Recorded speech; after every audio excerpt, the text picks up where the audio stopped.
Ahoj všichni. Lidi, tohle je další video o misi návratu nebo cesty člověka na měsíc Artemis 2, že ano? A v podstatě každý ví, že posádka na měsíci nepřistála, prostě teoreticky opustili Zemi a šli udělat měsíční oblet. Ale udělal jsem si tady pár poznámek na svém postitu, které s vámi chci probrat. Ale předtím se podíváme na krátké video. Podíváme se na to s hudbou v pozadí, nebo ne, raději ji vypnu. Ta hudba je fajn, dodá tomu efekt, i když by mohl být problém s autorskými právy, ale pojďme si to rychle pustit i s hudbou. Takže toto je mise Artemis na 3D trase. Chci k tomu něco říct. Tento obrázek je v mnoha ohledech naprosto přehnaný. Vypadá to, že slunce je mnohem blíž, vypadá to, že trasa je mnohem kratší, ukážu zde výpočty a bude to docela zajímavé. Ale tohle bude trvat, to pomůže vyvolat některé otázky. Tak tady je ta věc, podívejte.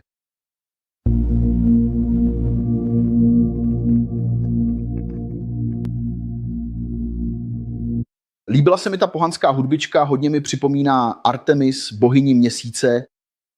Líbilo se mi to, to je něco pro pohany a pro lidi z náboženství globu. Tak pojďme na to.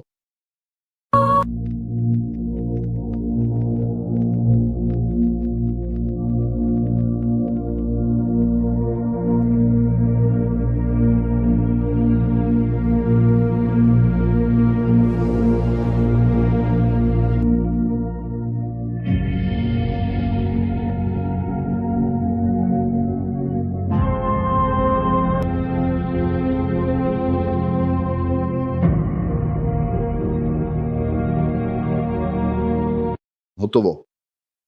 Bylo možné trochu pochopit složitost celé věci v tom modelu, kde se všechno pohybuje. Země se pohybuje v pohybu, máme rotaci Země a pak translaci kolem Slunce, že?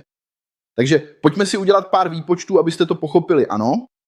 Takže je to takhle. Mise trvala 10 dní, to jsem našel na Google. Vzdálenost, abyste měli představu, mezi Zemí a Měsícem je zhruba 380 000 kilometrů, ano? Dobře? Vzdálenost mezi Zemí a Sluncem je zhruba 149 milionů kilometrů, což je pro každého těžké pochopit, protože to na Zemi nejde změřit, že? 149 milionů kilometrů vzdálenosti.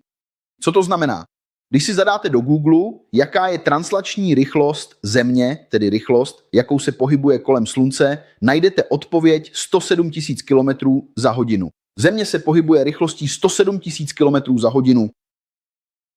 Pamatujte, vzdálenost mezi Zemí a Měsícem je 380 000 kilometrů, což odpovídá zhruba 3hodinovému pohybu Země.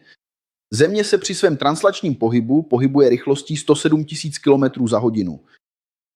A Měsíc to musí zvládat sledovat. Takže ta první představa, kterou lidé mají, že Země je tady a Měsíc kolem ní jenom obíhá, je už úplně mylná. Protože Měsíc se teoreticky otáčí kolem Země, ale v heliocentrickém modelu, když byl Měsíc na této straně a než se dostane na druhou stranu, což trvá 14 dní, Země už za těch 14 dní urazila 36 milionů kilometrů. Takže za 14 dní byl Měsíc tady. Teoreticky by se měl objevit na druhé straně, že? Přibližně tak. Takže Měsíc udělá svůj celý pohyb za 28 dní. 14 dní by byla polovina pohybu, aby přešel z jedné strany na druhou, že? Dobře.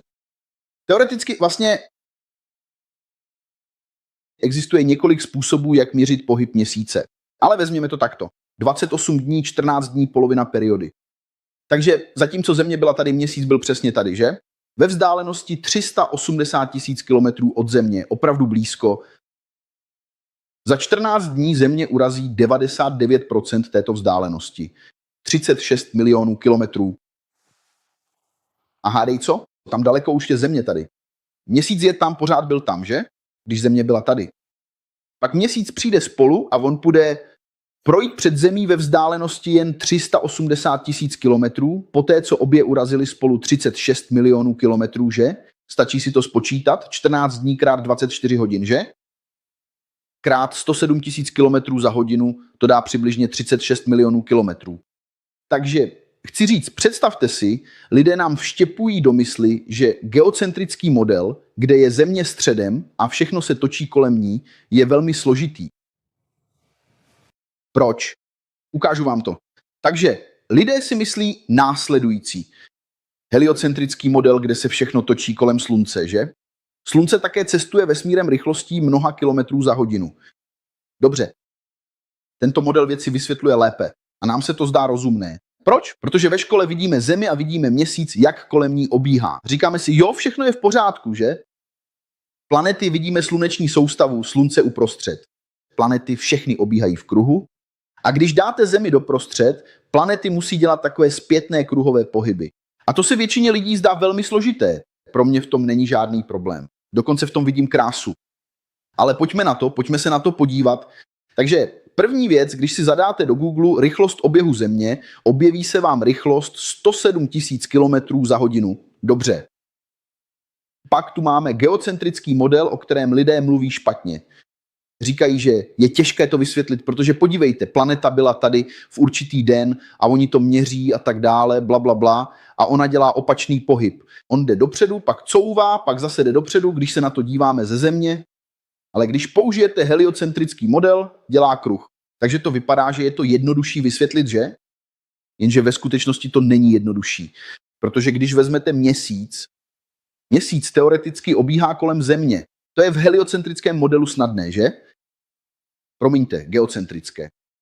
Země je v geocentrickém modelu stacionární. Měsíc tady dělá tenhle kruh, že?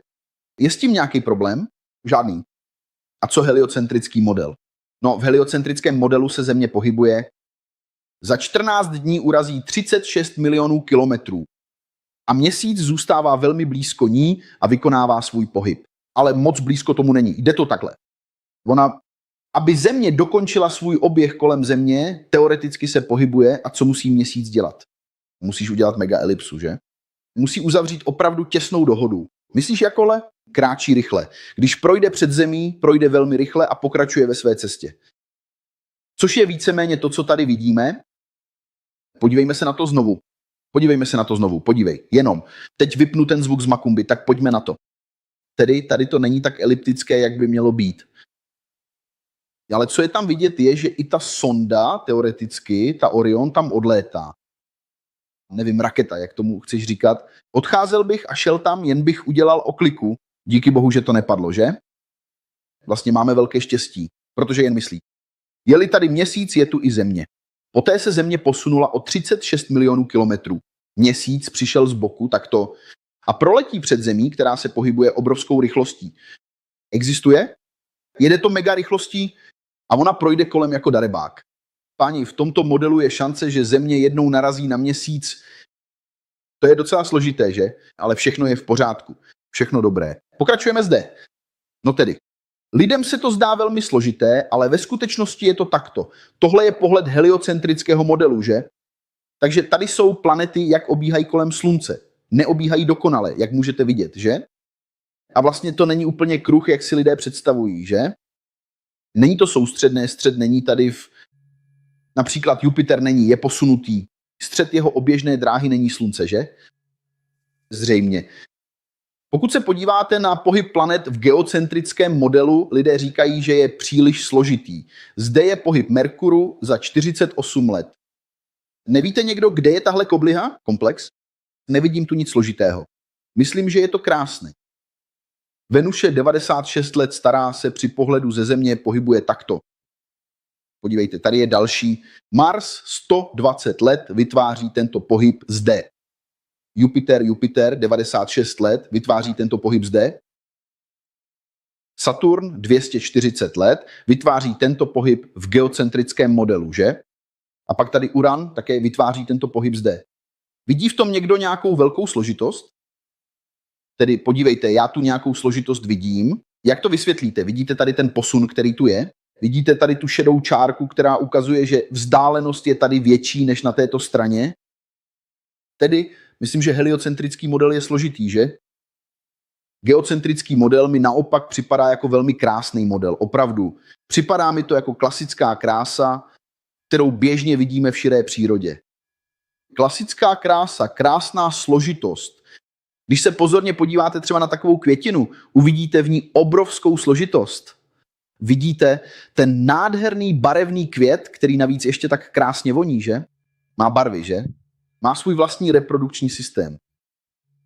Je na ní spousta krásných věcí. Když se podíváte na květinu, je to ta nejkrásnější věc, co existuje. Není jednoduchá. Není to kruh. Je nádherná. Je nádherná. Má složitost, která mi připadá naprosto přirozená. Když se podívám na geocentrický model a vidím tohle, co lidé říkají, že je moc složité, jak může planeta v retrográdním pohybu udělat tohle? No právě, mně to připadá nádherný. Nevidím v tom žádný problém. Jaký je v tom problém? Zapsat matematicky kterýkoliv z těchto pohybů, to je jednoduché. Není v tom žádné tajemství. Ale lidé velmi oceňují heliocentrický model. Já s tím nemám problém. Žádný, je to jen model. Geocentrický model je také jen model, že? Existují geocentrické modely se sférickou nehybnou zemí, nebo s plochou nehybnou zemí, nebo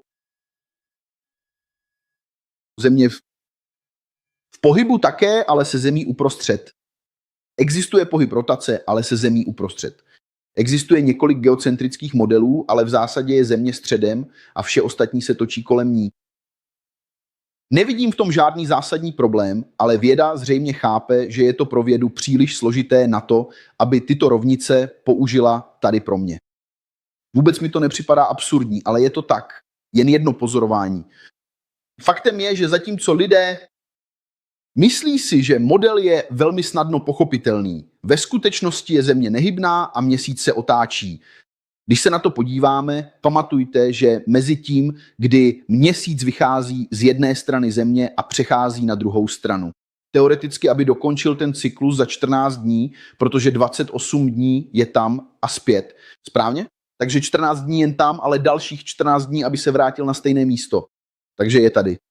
Spolu se zemí ve vzdálenosti 380 000 kilometrů země urazí 36 milionů kilometrů, měsíc urazí těchto 36 milionů kilometrů společně se zemí a pak projde před zemí, která je v pohybu, rychlostí 107 000 kilometrů za hodinu a měsíc je jen ve vzdálenosti 380 000 kilometrů, což znamená, že to trvá asi 3 hodiny. Je to složitá záležitost. Kdyby se měsíc zastavil za 3 hodiny, narazil by do nárazníku země, že? Je to těžký modelík. Je to těžký modelík. Ale to také neznamená, že není pravdivý. Myslím, že jsou to 2 modely, že? Já to takhle neberu, že by tenhle model byl správný. Z vědeckého hlediska je pro mě model prostě modelem.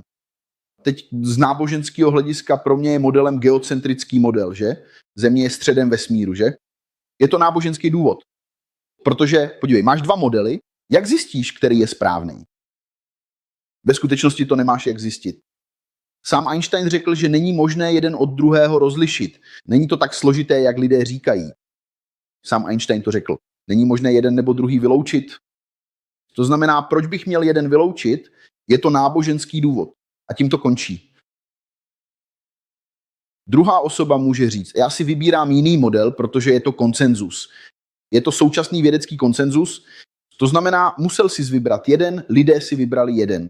Hotovo, je to konsenzus, v pořádku, je to platné, že? Konsenzus je platné vysvětlení, ale říct, že tento model má 100% šanci být tím, který nejlépe reprezentuje, nevím, řeknu ti to tady z profesionálního hlediska, pro mě, nemám s tím vůbec žádný problém dělat všechno. Podle správného sférického modelu vůbec žádný problém s tím nemám. To je vše, ano? Z náboženského hlediska, abych pochopil Bibli, pro mě je biblický model určitě geocentrický. Šance, že by biblický model byl heliocentrický, je nulová. Biblicky ne. A když se zeptáš ateistů, řeknou ti to samé, že Bible je geocentrická. To ti řeknou, že? Ti, kdo to nepřijímají, jsou pastoři. Proč? Protože chtějí obojí. Chtějí vypadat dobře, když říkají, že ne. Věda a náboženství se doplňují, záleží na tom, co nazýváš vědou a co nazýváš náboženstvím, ano? Můžu s nimi souhlasit, pokud mi vysvětlíš, jaký je tvůj pohled na vědu a náboženství. Podle mého názoru je náboženství to, co je napsáno v Bibli, doslova, ano? A věda pro mě v dnešní době jsou teorie. Ta dobrá část, kterou lidé nazývají vědou, pro mě není věda, ale inženýrství. Správně? Autoinženýrství. Lednička inženýrství. Základní kanalizace inženýrství. Silnice inženýrství. Letadla inženýrství. Já bych to nezařadil jako vědu, protože vezmete inženýrství, což je něco velmi krásného a dobrého pro lidstvo, a pak to smícháte s jinými věcmi, například s darwinismem, který není k ničemu. Smícháte to s nech mě přemýšlet s čím ještě. Astrologie nebo astronomie, nazvěte to jak chcete. Když řeknete astrologie, astronomové se rozčilují, a to jsou dvě různé věci a tak. Podívej, no jen pokud vezmeš v úvahu Fourierovu řadu, protože astrolog nemůže dělat Fourierovu řadu, když to udělá astronom, tak možná, ale z mého pohledu se na žádné z těchto míst nikdy nedostaneš. Není způsob, jak bys tam mohl dojít. Nejde to. Jo, ti chlapi tam viděli nevím kolik milionů světelných let daleko, je tam planeta a tak dále. Předpokládejme, že jste tak daleko. Dobře, takže si tu vzdálenost změřil. Je možné se tam dostat? Žádný. Dobře, fajn. Můžeme přestat tohle studovat. Tak jednoduché. Ale ne, lidé mají tyto věci, tyto své posedlosti, touží pochopit něco, čeho nikdy nedosáhnou. Pro mě, pokud se toho nedosáhne, tak to vůbec nedává smysl. Nemá smysl utrácet peníze ve světě, kterému v podstatě ve všech oblastech chybí peníze. Voda, základní hygiena, jídlo pro hladové lidi, kteří existují, včetně těch v Brazílii, kterých je mnoho. Není třeba myslet na Afriku. Brazílie má mnoho lidí v nouzi. Vidíte všechny tyto problémy, vidíte neduhy veřejných nemocnic v Brazílii a říkáte si, že ne, investujeme část těchto peněz do pochopení vesmíru. Něco takového. Chceš porozumět vesmíru? Je to Bible. Afonso, ale já si nemyslím, že Bible je pravdivá. Dobře, tedy, takže ignorujte kosmos a Bibli. Jdi dál se svým životem. Budeš se věnovat inženýrství. Nebo geologie, nebo geofyzika. Tam se toho dá hodně naučit. Fyzická geografie, sociální geografie. Geografie je obor, který mě baví. Fyzická geografie je opravdu skvělá.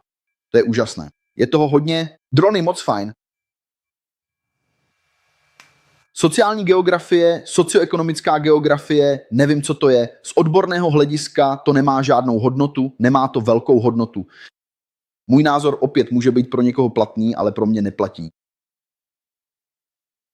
Historie, přemýšlel jsi o tom někdy? Budeš studovat historii, jak úžasné je studovat všechno, co systém sám o sobě napsal. Krásné. Můžeš být reproduktorem historie, kterou ti systém vyprávěl. Můžeš být, proč ne, že? Je to zajímavý, jsou tu zajímavá povolání. Ale myslím si, že bychom neměli zaměňovat vědu s inženýrstvím. Protože lidé to všechno hází do jednoho pytle, víš? Ti lidé jsou, dávej pozor, je to asi takhle, podívej. Je to to samé, co se děje na univerzitách s profesory. Dal si tam hned jako 20%. Špičkové, geniální, že? 80% probuzení lidé, nevím, co to je. Krása. Těch 20% působí dojmem. Dodávají zdání inteligence těm, kteří jí často nejsou. Dobře? A teď se přesuňme k dalšímu bodu. Smysl vědy. Vezmete si inženýrství a nazýváte ho vědou. Žádný. Říká se tomu inženýrství.